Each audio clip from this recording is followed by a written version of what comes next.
de cómo se establece ese sacerdocio, sobre qué bases, ¿verdad?, se establece.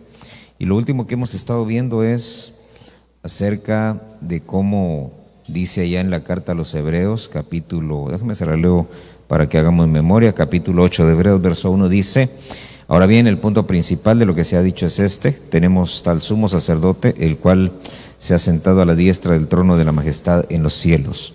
Veíamos que esa expresión, ¿verdad?, sentado a la diestra de la majestad, es que se estableció.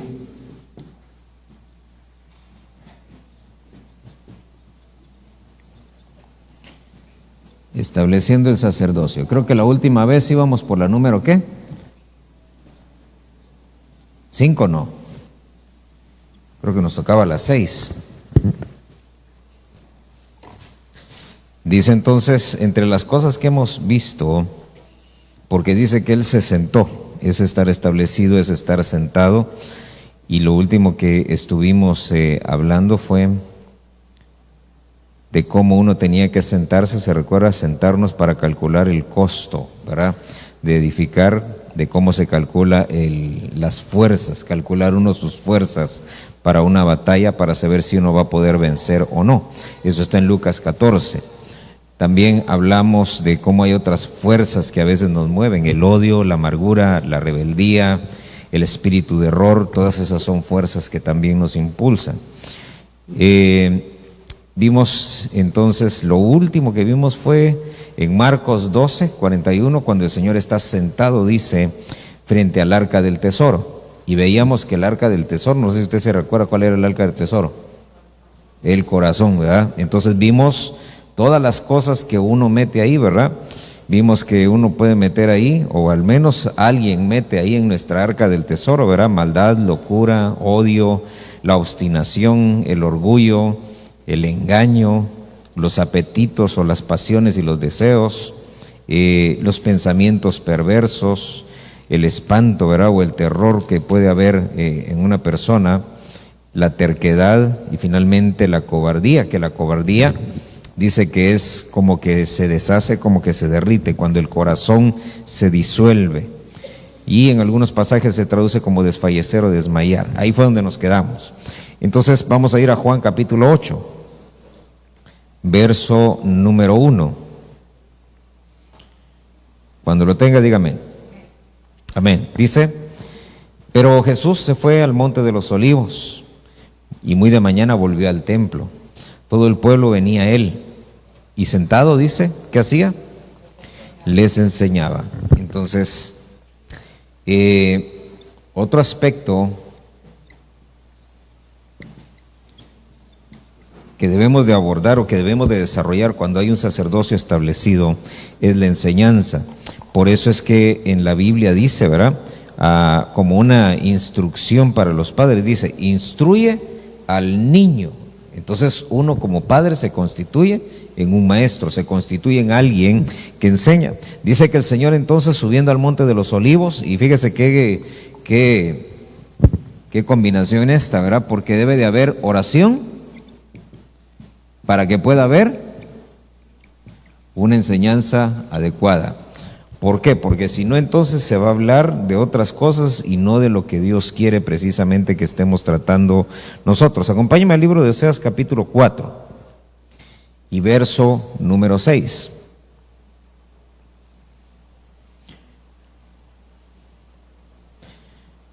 Cuando lo tenga, dígame.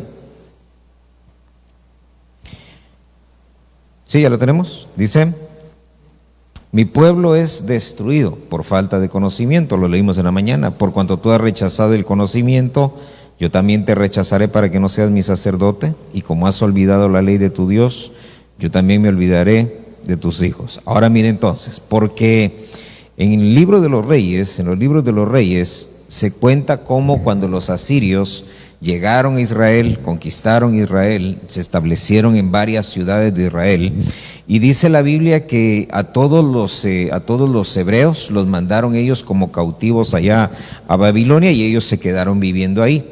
Cuando ellos se establecen ahí, dice que ellos lo que hicieron fue ofrecerle sacrificios a sus ídolos. El problema fue que de pronto, dice, se soltó como una plaga de leones, que esos leones empezaron, dice, a devorarlos, a destruirlos, a matar gente, y entonces ellos, viendo que no lo podían controlar, mandaron un mensaje al rey, le dijeron, mira, le dijeron, aquí en la ciudad esta, pues aquí estamos viviendo, pero los leones nos están matando, de repente aparecieron, y aquí la gente lo que dice es que eso es porque no estamos honrando al Dios de esta tierra. Entonces necesitamos saber cómo se honra al Dios de aquí, de esta tierra. Entonces dice que buscaron un sacerdote y agarraron al sacerdote y lo mandaron entonces a esa ciudad, y dice que llegó y les fue a enseñar y les enseñó a ofrecerle sacrificios al Señor. Y cuando empezaron a ofrecer sacrificios a Dios y holocaustos, dice que entonces los leones desaparecieron. Entonces hay algo que nosotros tenemos que tener de pronto presente. Y es que cuando no hay enseñanza, cuando no hay instrucción, muchas veces se desatan devoradores. Por eso fíjese que la ignorancia, ¿verdad? Es bien terrible. Dice Oseas, ya lo tiene, 4 versos 6, por eso dice ahí, mi pueblo es destruido. ¿Qué es lo que destruye? Fíjese que no es tanto el hecho de no tener el conocimiento, sino el hecho de que uno deja de hacer cosas porque no sabe que debe de hacerlas. En el caso de los asirios, ellos no sabían cómo era que se ofrecían sacrificios a Dios, las ofrendas, las fiestas que tenían que celebrarle. Por eso fue que tuvieron que mandar a traer a alguien. Cuando ellos empezaron, porque mire, si solo fuera por saber, qué bueno fuera, ¿verdad? Porque entonces ellos nada más tenían que llevar a alguien que les enseñara. Ahora ya sabemos que desaparezcan los leones, no. Faltaba la parte más importante, que era poner en práctica lo que habían aprendido. Entonces, fíjense, entonces, hay cosas aquí en este verso 6. Hay 3 cosas. Uno es la falta de conocimiento. 2, rechazar el conocimiento. Y 3, olvidarse de lo que ya sabía. Mire qué terrible. Dice, primero, la falta, ¿verdad? Fíjese pues. La falta de conocimiento. Luego dice que empieza a rechazar el conocimiento. Y finalmente, olvida la ley. La ley, mire, la ley era el aspecto más básico del conocimiento, ¿sí? La ley eran esos 613 preceptos que ellos tenían que observar, ¿verdad? Como parte de la ley. Eso era como quien dice lo básico, lo fundamental. Lo tremendo es que en la medida que ellos iban creciendo y todo, el conocimiento tenía que ir aumentando. Por eso es que, digamos, en el caso de los sacerdotes, para que un sacerdote fuera sumo sacerdote, era alguien que tenía que tener todos los niveles del conocimiento. ¿Cómo lo hacían? Desde pequeñitos los empezaban a instruir y les empezaban a enseñar. Y entonces cuentan por ahí, ¿verdad?, que la forma en la que los seleccionaban era que los primeros 2 niveles que ellos tenían que aprender, dice que eran los papás los que buscaban un maestro. Entonces iban y decían, a mí me gusta este maestro, entonces llevaban al niño ahí y el maestro probaba al niño y bueno, lo aceptaba, lo metían allá a la escuela y lo empezaban a instruir. Pero luego dice que ya en el último nivel, porque ¿qué era lo que tenían que hacer? Fíjese que lo primero era que ellos tenían que aprender a leer y aprendérselo de memoria. Eso es lo tremendo de ser un sacerdote, de ser un maestro de la ley. Era alguien que se aprendía todo el Antiguo Testamento de memoria. Entonces empezaba desde el nivel más bajo, era aprenderse un libro, pero el que iba a ser ya para sumo sacerdote se tenía que saber todo. Ahora se imagina saberse uno todo el Antiguo Testamento, apenas se sabe uno 2 o 3 versículos, ¿verdad? Los niños bien contentos cuando se aprenden algún salmito por ahí. Hermanos, los niños de ese entonces se tenían que aprender libros completos. Entonces lo tremendo es que en el último nivel ya no era el papá o el muchacho el que escogía al maestro, sino que era al revés. El maestro escogía al alumno. Entonces los agarraban y decían, no, tú no, tú sí, tú no. ¿Y en qué se basaban? Les hacían pruebas y decían, no, hay algo en ti que no me... y lo rechazaban. A otro lo agarraban, lo seleccionaban y lo metían. Entonces mire qué tremendo, porque dicen Oseas, primero, la falta de conocimiento. Que le falte conocimiento no quiere decir que no sabe nada. Amén. Por ejemplo, alguien que está estudiando ingeniería, ¿ya es ingeniero? Pero tiene conocimiento. O sea, ya maneja nociones, ¿verdad? pero todavía no es. Entonces a este le están diciendo, mira, te falta conocimiento, ya tienes algo, pero te falta. Y el problema es que como él ya se sentía suficiente con eso, entonces llega el punto, ¿verdad?, en el que se llena de soberbia. Esta es la autosuficiencia. Porque siente que con lo que tiene ya le alcanza, con eso ya estuvo.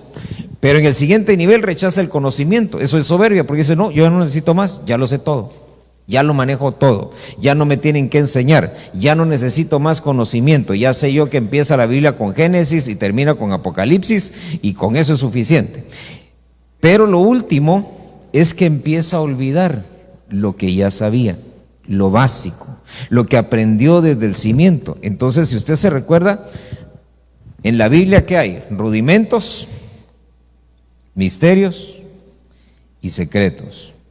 Entonces empieza a olvidar los rudimentos, empieza a desechar lo que en algún momento, fíjese, lo que en algún momento ya había aceptado, lo empieza a desechar y lo empieza a tener por vano. Por eso es que le dice el Señor, ¿sabes qué? Como has rechazado, como te has olvidado de todo, al final de cuentas dice, yo también voy a olvidarme de tus frutos. Hoy en la mañana hablábamos del fruto, ¿verdad? Mire esto, Proverbios capítulo 1, verso 28.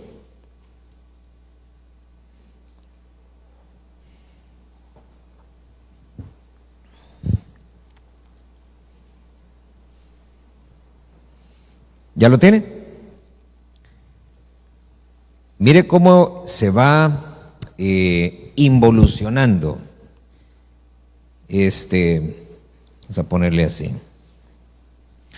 Cómo se va involucionando en el conocimiento. No sé si habrá otro rojo ahí atrás, otro marcador. Yo me recuerdo que compré una vez, pero no sé si me los traje. Mire pues, ¿ya lo tiene? 1:28 de Proverbios. Entonces me invocarán, ¿pero qué dice? Pero no responderé. Me buscarán con diligencia, pero no me hallarán. ¿Por qué? Porque odiaron. Fíjese cómo ya se fue a otro nivel, ¿verdad? Odiaron, ¿qué? El conocimiento. Empezó por falta de conocimiento, rechazó el conocimiento, olvidó lo que ya sabía y terminó odiándolo, rechazándolo. ¿Sabe cómo es eso? Como cuando a los niños les empiezan a enseñar las tablas, ¿verdad? Sí, había rojo. Ah, qué bien. Sí, este es. Entonces, mire lo que dice ahí. No me hallarán porque odiaron el conocimiento, no escogieron el temor del Señor. Entonces, mire, cuando uno empieza en este camino, empieza a degenerar. ¿Por qué razón? Porque también no solamente odió el conocimiento, sino que pierde el temor del Señor. Dice ahí, ni siquiera aceptar mi consejo, así dicen sus versiones, no escogieron el temor del Señor, no quisieron aceptar mi consejo, despreciaron la reprensión. Entonces dice que no acepta consejo. ¿Qué más? Rechazó o despreció, dice, la reprensión.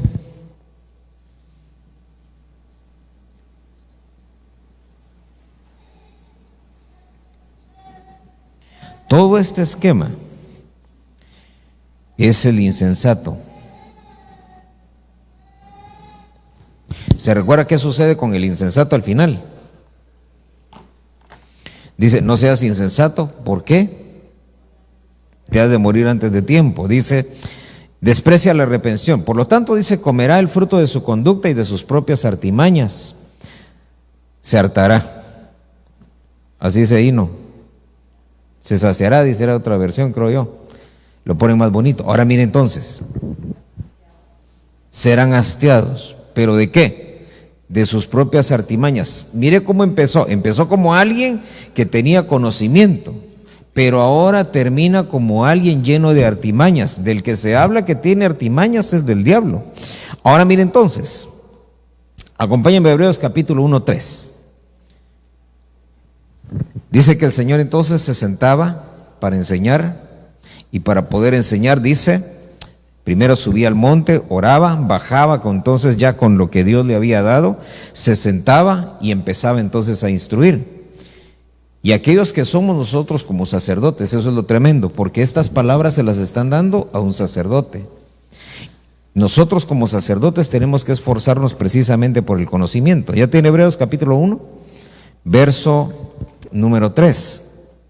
Dice, el cual, siendo la refulgencia de su gloria y la exacta expresión de su sustancia, y sustentando todas las cosas con la palabra de su poder, cuando hubo hecho la purificación de nuestros pecados, se sentó a la diestra de la majestad en las alturas. Entonces miren, ¿qué otra cosa, qué otra obra hizo el Señor?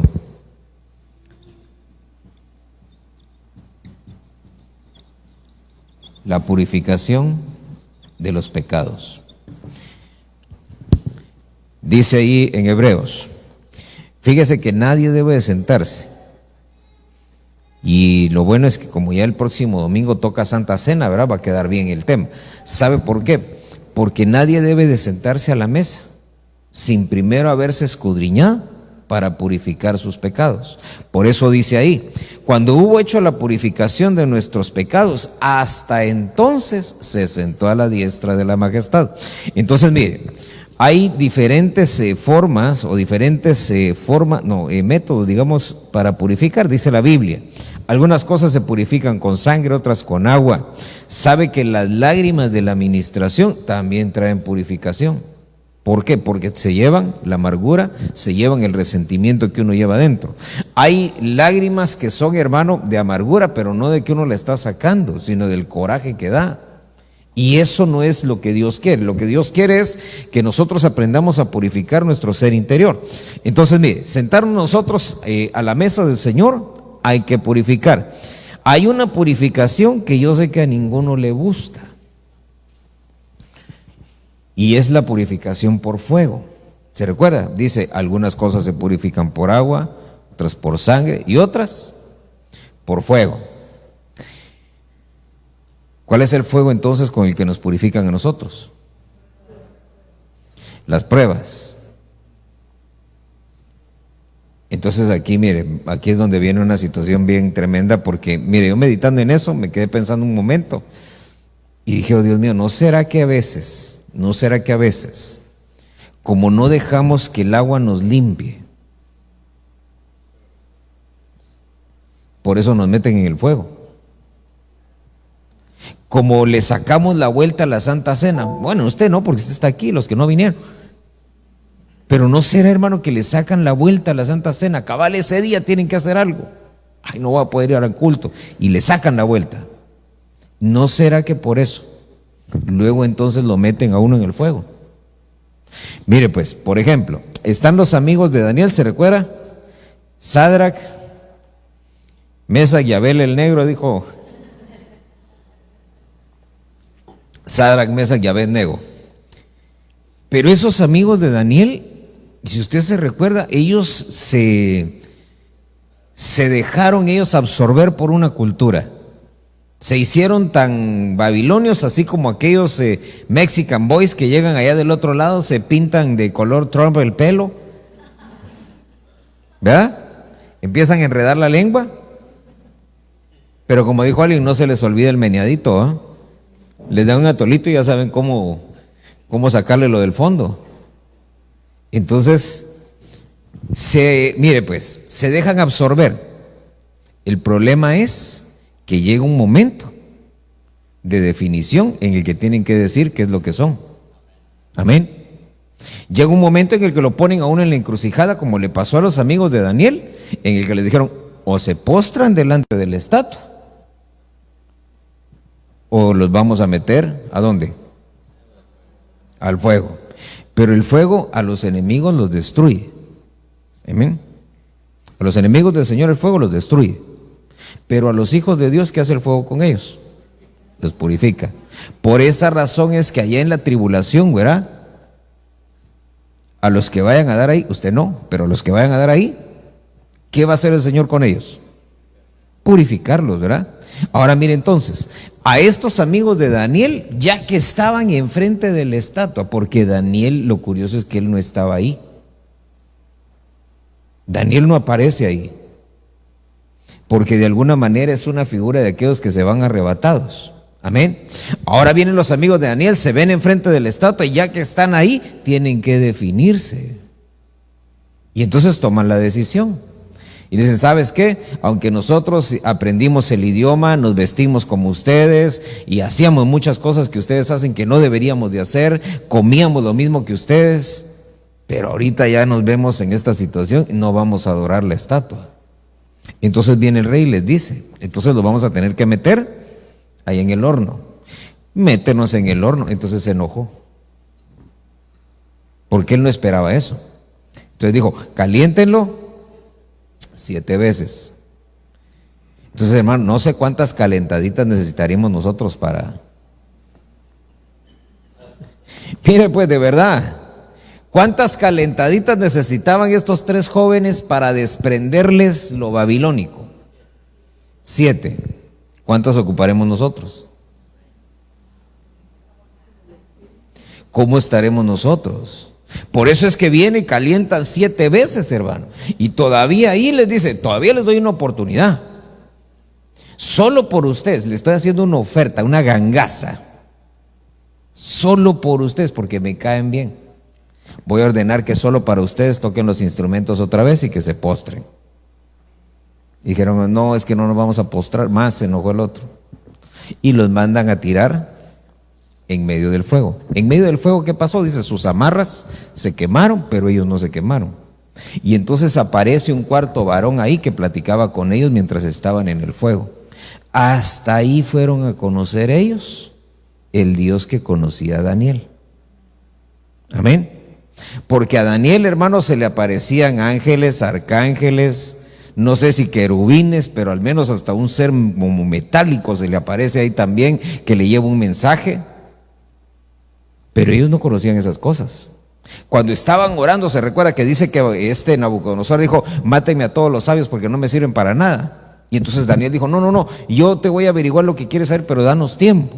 Y entonces dice que fueron y se pusieron a orar, y mientras ellos oraban, los amigos de Daniel con él, Dios le reveló a Daniel, no le reveló a los 4. Entonces mire qué tremendo, porque ellos tuvieron necesidad de una purificación por fuego para poder conocer al mismo Dios que conocía a Daniel.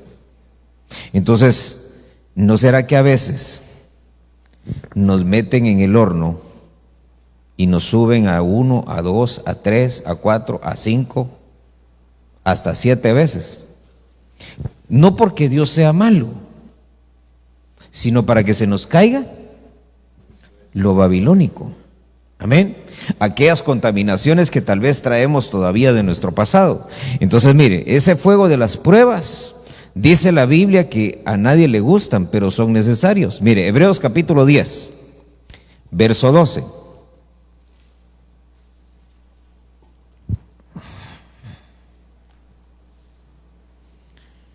¿Ya lo tiene? Dice, pero Él, hablando del Señor Jesucristo, habiendo ofrecido un solo sacrificio por los pecados para siempre, ¿qué hizo? Se sentó a la diestra de Dios, o como hemos leído en los otros pasajes, ¿verdad? A la diestra de la majestad, obviamente la majestad de Dios. Ahora mire entonces, porque usted y yo sé que usted ya los conoce, pero tenemos nosotros que presentar sacrificios. ¿Qué sacrificios son los que tenemos que presentar? ¿Se recuerda? Uno es el sacrificio de labios. El otro es, dice la Biblia, nuestros cuerpos. A veces nuestros puercos, ¿verdad? Porque tiene uno que limpiarse, pues purificarse. ¿Qué otro sacrificio? Mire pues, dice que el corazón, ¿qué? Contrito o humillado, vamos a ponerle humillado. Corazón contrito y humillado es un sacrificio que el Señor no lo va a despreciar. El otro sacrificio que tenemos que presentar es, la oración y la adoración. Amén. Cuando hablamos de nuestros cuerpos es Romanos 12, ¿verdad? Que presentemos nuestro cuerpo en culto, en un sacrificio vivo, aceptable para el Señor. Ahora, en esos sacrificios que nosotros presentamos es donde muchas veces nosotros fallamos. Fíjese pues, a veces por falta de instrucción, a veces porque no se nos queda, o a veces simple y sencillamente, hermano, porque pasamos de noche. Pero mire pues, el sacrificio de labios, ¿qué es el sacrificio de labios? Y la alabanza dice, sacrificio de labios que confiesen su nombre. Entonces, ¿qué nombre?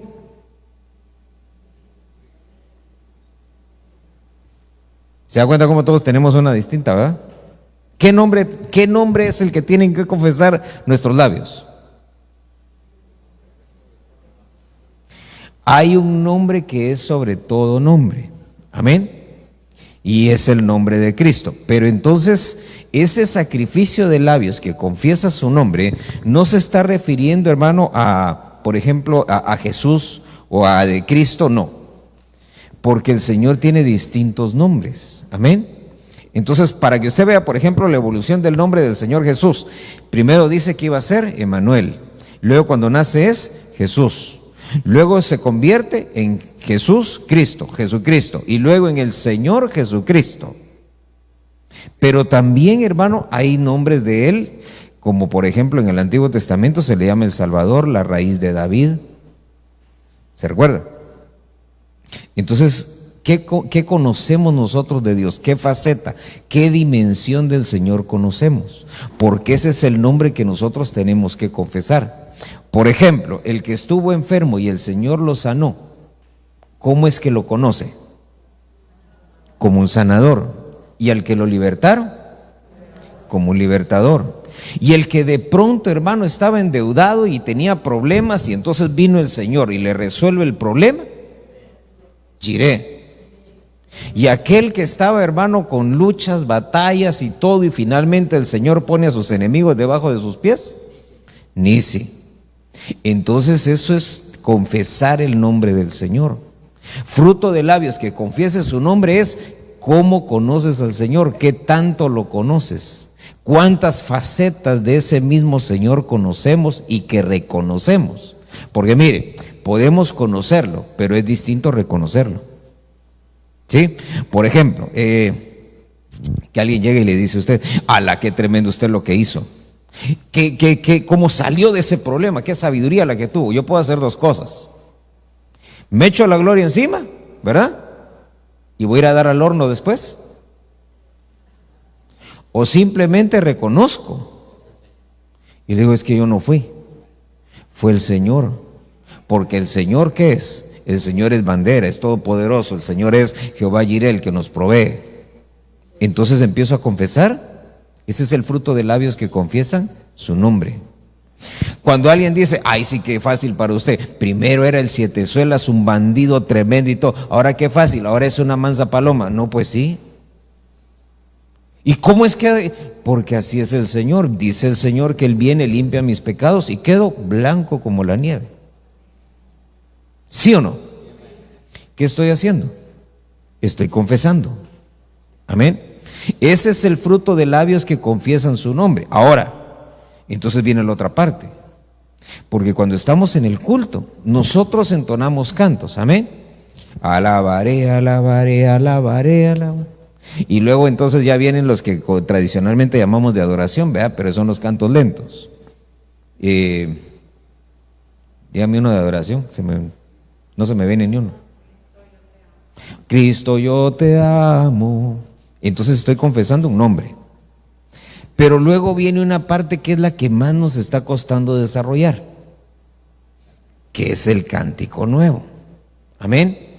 Y el cántico nuevo ya no es que el director empieza entonces a decir, vamos a entonar este canto o vamos a entonar el otro, sino que el cántico nuevo ya es el fruto de labios que confiesan su nombre. Entonces empiezas a expresar lo que conoces de Dios, no lo que sabemos, sino lo que conocemos. Amén. Entonces ahí es donde yo ya empiezo a decir, tú eres proveedor, eres sanador, Señor, tú eres el que me defiende, eres el que me cubre, pero cantado. Sí podemos cantar todos, ¿no? Mire, podemos hacer el intento, vaya. Pero no es importante si es entonado o no es entonado. Lo que Dios quiere es que lo hagamos. Ese es el fruto de labios que confiesan su nombre. Amén. Entonces, mire, cada vez que usted viene al culto, la gran oportunidad no es la alabanza, la adoración, no. La gran oportunidad de entrar hasta el lugar santísimo es el momento de confesar su nombre. Ese es el que nos va a trasladar y que nos va a llevar, como dice aquel pasaje, ¿verdad? A través de los atrios, a través del lugar santo y finalmente hasta el lugar santísimo. Entonces, mire, uno no sabe cómo es el lugar santísimo hasta que llega. Amén. Uno solo tiene una expectativa. Entonces uno ha experimentado la presencia de Dios, ha experimentado el mover del Espíritu Santo, uno ha experimentado cómo, hermano, tal vez a veces en medio del culto uno siente, hermano, algo que lo conmueve, que lo hace llorar, que lo toca y que uno sale diferente. Amén. Pero llegar hasta el lugar santísimo, uno solo es que mire, no se puede explicar cómo es, sino hasta que uno lo experimenta. Entonces uno le dice a otro, y ahora ya sé cómo es en el lugar santísimo. ¿Verdad que es bien rico? Dice uno, ¿verdad? Pero nadie lo puede explicar, uno solo sabe que es la experiencia más sublime. Después de que uno tiene esa experiencia, uno ya no es igual. Y en los cultos uno lo que más anhela es poder volver a llegar hasta ahí. Ese es todo el anhelo. Amén. Entonces mire, dice, habiendo ofrecido, dice, sacrificio, entonces se sentó a la diestra del Señor. Hebreos capítulo 12, verso 2.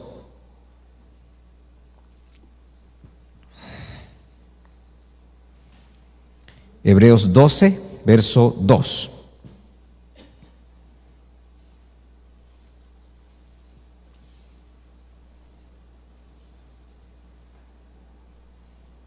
¿Ya lo tienen? Dice, puestos los ojos en Jesús, el autor y consumador de la fe, quien por el gozo puesto delante de él, oiga eso, soportó la cruz, menospreciando la vergüenza, y se ha sentado a la diestra del trono de Dios. Entonces, fíjese pues, ¿qué fue lo que hizo ahí el Señor?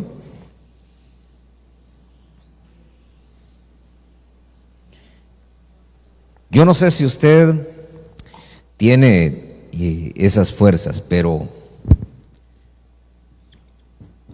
hay que soportar, para poderse sentar, hay que soportar la cruz, con la humillación que eso representa. Entonces, dice la Biblia, Pablo dice, yo dice cada día tomo mi cruz, ¿verdad? El Señor Jesús dice, tome cada uno su cruz y sígame. Y el Señor mismo dice acá, escribe, dice, él soportó la cruz, menospreció la vergüenza que eso representaba, porque recuérdese que dice la Biblia, que el que moría en un madero, ¿qué era? Era maldito. Dice, para él, le dijeron, mira, es que morir en el madero, vas a morir en una cruz. Y tú dijo, nada, sí, pero no me importa. Menospreció eso. Y para nosotros la humillación no es menospreciable, no sé si usted se ha dado cuenta, sino que la humillación para nosotros, hermano, es algo muy importante, porque nadie quiere ser humillado. Amén. Y mire lo que dice ahí. Por eso dice, él soportó la cruz. Él soportó la cruz. Y desde hace algunos días, fíjese que traigo esa palabrita que se me viene atravesando ahí. Dice la Biblia, soportándoos. Entonces,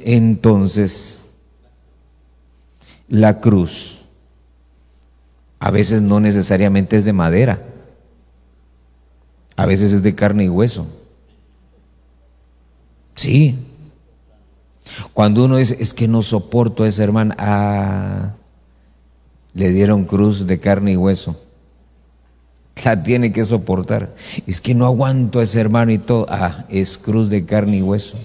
¿Sabe qué es lo peor? Cuando alguien dice, es que ya no aguanto a mi mujer. Pero esa es su cruz, ¿verdad? Ya no aguanto al viejo.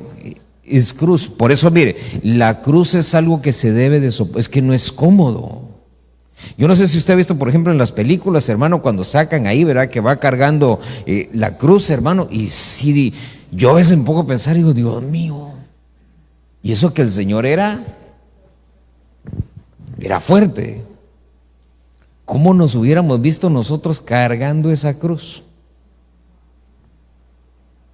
No lo hubiéramos hecho, ¿ah? Ahora mire qué tremendo, dice, soportar la cruz. Soportó, dice, la cruz, menospreció la vergüenza y por eso se pudo sentar a la diestra del trono de Dios. Entonces mire, Pablo dice, crucificado juntamente con Cristo. Entonces el final de que nosotros carguemos la cruz no es que la vayamos cargando todo el tiempo. La vamos a cargar todo el tiempo que sea necesario hasta que nos resignemos a ser crucificados. ¿Cuándo dejó de cargar el Señor la cruz? Cuando la cruz lo cargó a Él, ¿verdad? ¿Ya se dio cuenta? Pero para que la cruz lo cargue a uno, ¿qué hay que hacer? Mire, uno quiere, ¿verdad? Pero uno tiene que extender, hermano, los brazos y decir, ok, está bueno. Que lo crucifiquen a uno. Y entonces cuando a uno ya lo crucifican, eso ya es un proceso que ya no se detiene, que es la muerte de uno mismo.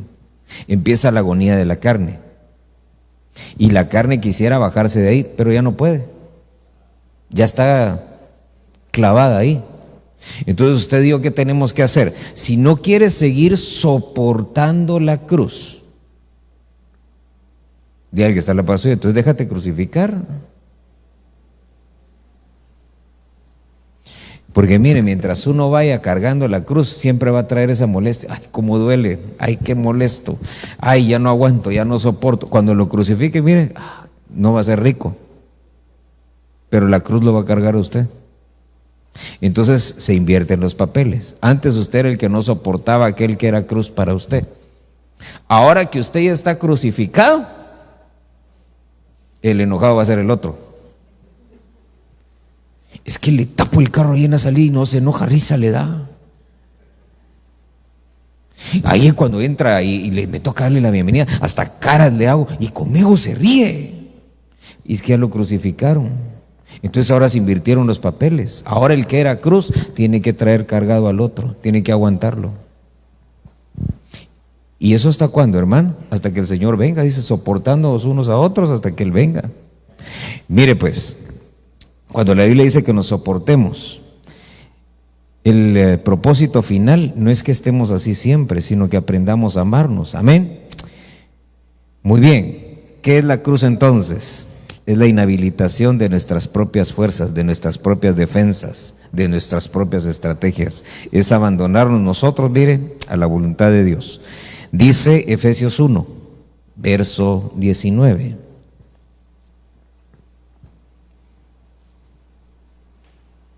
Efesios capítulo 1, verso 19. Dice: ¿y cuál es la extraordinaria grandeza de su poder para con nosotros los que creemos? Conforme a la eficacia de la fuerza de su poder, el cual obró en Cristo. ¿Cuándo? Cuando le resucitó de entre los muertos y le sentó a su diestra en los lugares celestiales. Entonces fíjese pues, porque después de soportar la cruz, ¿qué viene?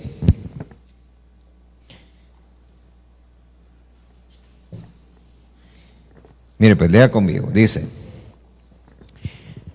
la extraordinaria grandeza de su poder para con nosotros los que creemos. Es decir, que esto no es para la gente que no cree en el Señor. Dice, conforme a la eficacia de la fuerza de su poder. ¿Cómo así? Es el poder de Dios que cuando empieza a obrar y a operar, hermano, no va a fallar. Va a cumplir con el propósito para el cual Dios lo está desplegando. Dice, este poder dice que obró en Cristo. ¿En qué momento? Cuando le resucitó de entre los muertos. Pero hermano, para que a nosotros nos resuciten, ¿qué es necesario primero? Entonces el asunto es que ya no se queda uno en la cruz, ¿verdad? Ya que uno está en la cruz, o muere. Fíjese que la cruz entonces, el soportar la cruz no es algo que deba de durar para siempre. Porque cuando se quedaban los cuerpos en la cruz, se los comían los cuervos. Las aves del cielo llegaban, se comían, hermano, empezaban por la cabeza. Entonces, lo tremendo de esto es que para sentarse a la diestra, hay que dejar que obre el poder de Dios.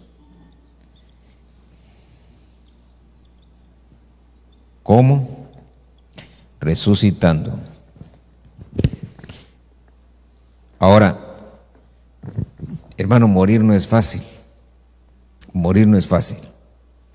Porque el morir, hermano, representa el dejar uno de quejarse. ¿Sabe cómo? Como José. Se recuerda que José, cuando estaba ya para morir, le dijo a su descendencia, le dijo, miren, el Señor los va a sacar de esta tierra, los va a sacar de Egipto.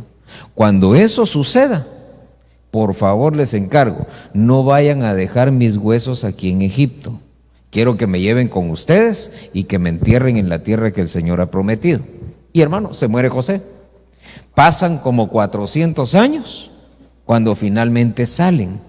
Y entre las cosas, hermano, Moisés les dice, no se les olvide, tenemos que llevarnos a José, tenemos que llevarnos al muerto.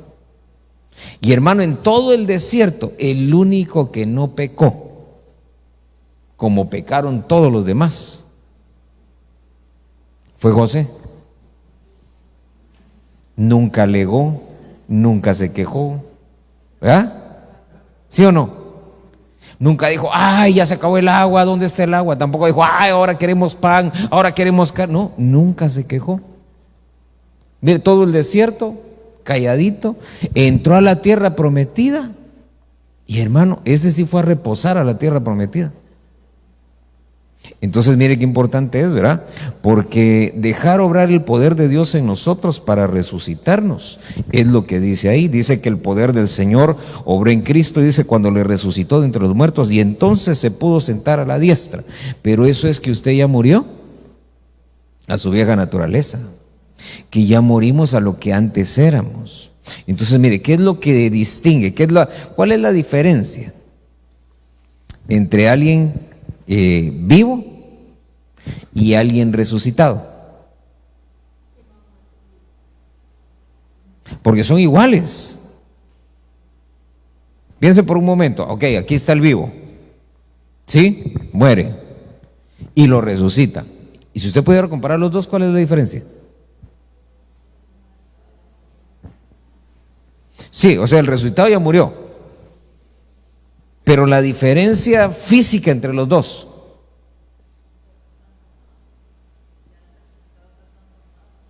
No necesariamente, pero por ahí va.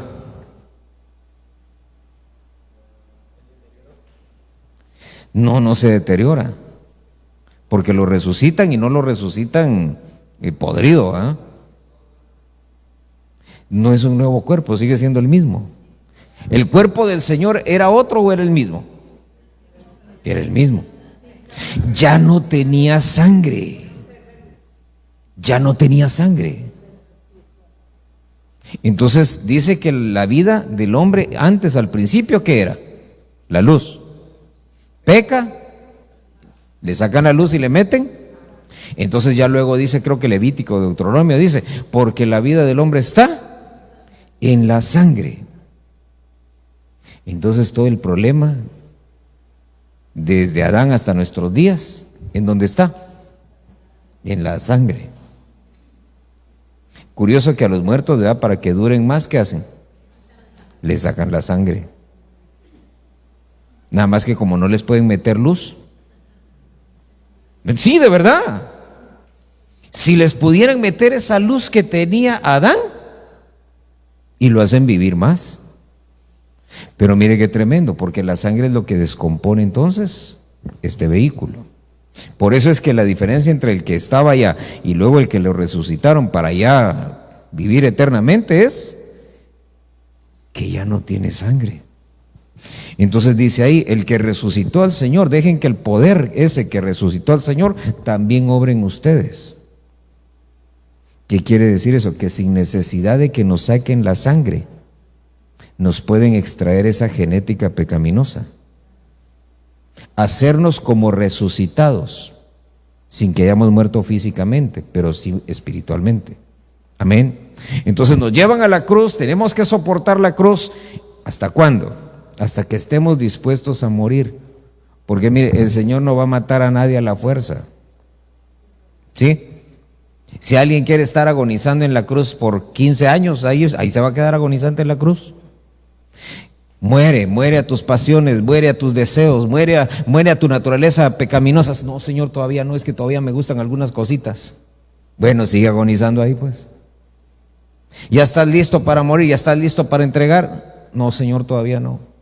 Bueno, sigue agonizando ahí en la cruz. Ya van a venir los cuervos. Y ¿sabe qué es lo tremendo? Que el Señor Jesús, si usted se recuerda, llega un momento en el que el Señor dice, consumado es. ¿Y qué dice? Y entregó. Entonces en la cruz no es que nos mate el Señor, sino que una vez en la cruz, cada uno tiene que entregarse. Amén. Por eso dice que llegó un momento, ¿verdad?, en el que llegaban los soldados ya con la lanza para quebrarle al Señor las piernas y abrir el costado para ver si no se había muerto, le quebraban las piernas. Por eso dice que abriendo el costado vieron que salió agua y sangre. Dijeron, no, ya se murió. ¿Para qué le quebramos las piernas? Ahora mire entonces, porque usted y yo estando en la cruz, ¿qué es lo que espera el Señor? Que cada uno diga, consumado es, Señor, ya estoy listo para morir. Entonces viene un proceso para morir y que entonces nos resucite. Entonces ya no nos va a afectar nada. Dígame, ¿qué le afectaba al Señor después de eso? Nada. No tenía hambre, no tenía calor. ¿Sabe qué? Como José en el desierto. ¿Cuándo se quejó José? Nunca. Entró a la tierra prometida, entró, reposó, etc. Entonces viene el Señor Jesús y resucita y se empieza a manifestar a todos sus discípulos. ¿Para qué? Para que todos ellos entendieran que era necesario pasar por ahí, por la cruz, morir ahí. Por eso Pablo habla de eso, de morir nosotros, hermanos, de dejarnos crucificar juntamente con Cristo, de cargar cada uno su cruz diariamente, como el Señor decía. Ahora, la pregunta, piense usted por un momento, ¿usted está cargando la cruz? ¿O usted es la cruz? ¿Ya está listo para morir? ¿Ya se dejó crucificar? O como dijo alguien una vez, no, hermano, yo sí ya estoy crucificado, nada más dejé una mano libre. ¿Por qué? Por aquello de las dudas. No, déjese completo, que lo crucifiquen bien. Amén y amén. Cierre sus ojos, vamos a orar. El Señor Jesús se sentó a la diestra de la majestad, a la diestra del Padre.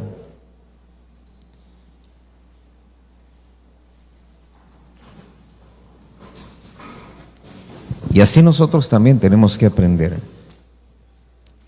que la voluntad de Dios es que pasemos por el mismo proceso que el Señor Jesucristo, de tal manera que podamos sentarnos un día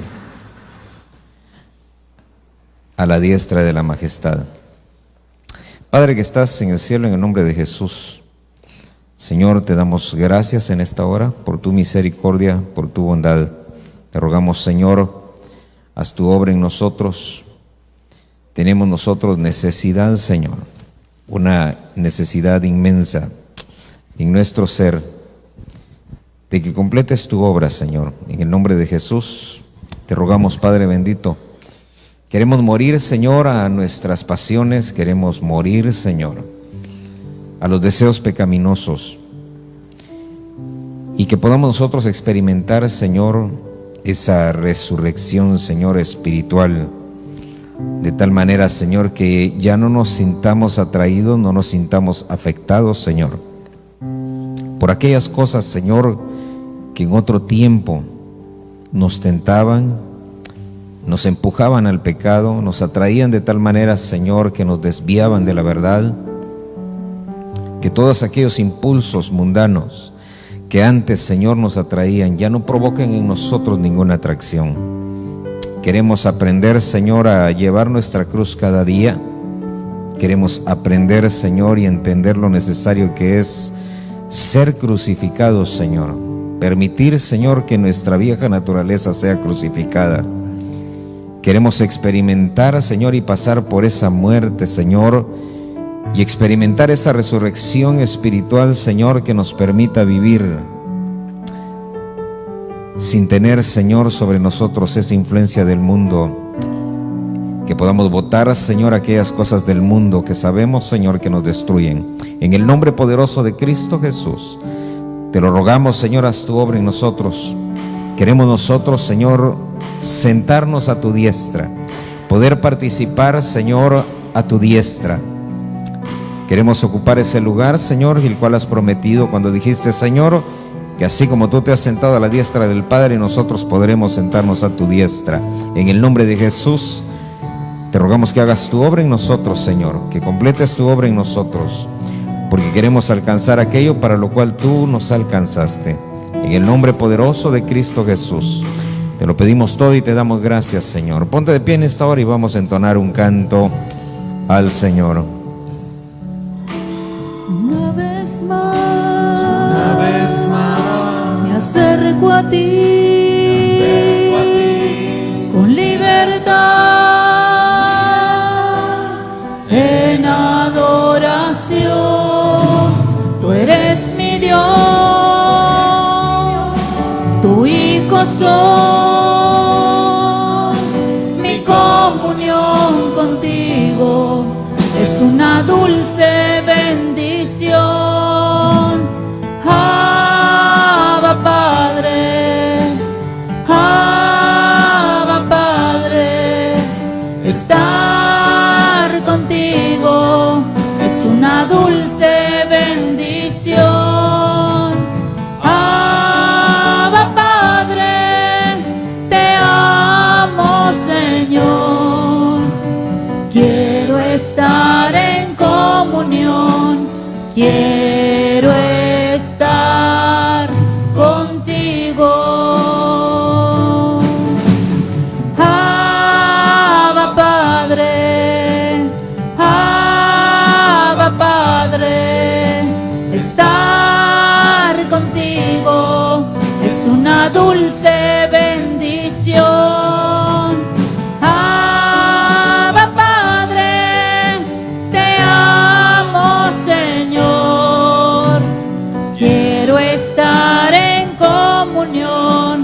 Quiero estar contigo. Quiero estar en comunión. Quiero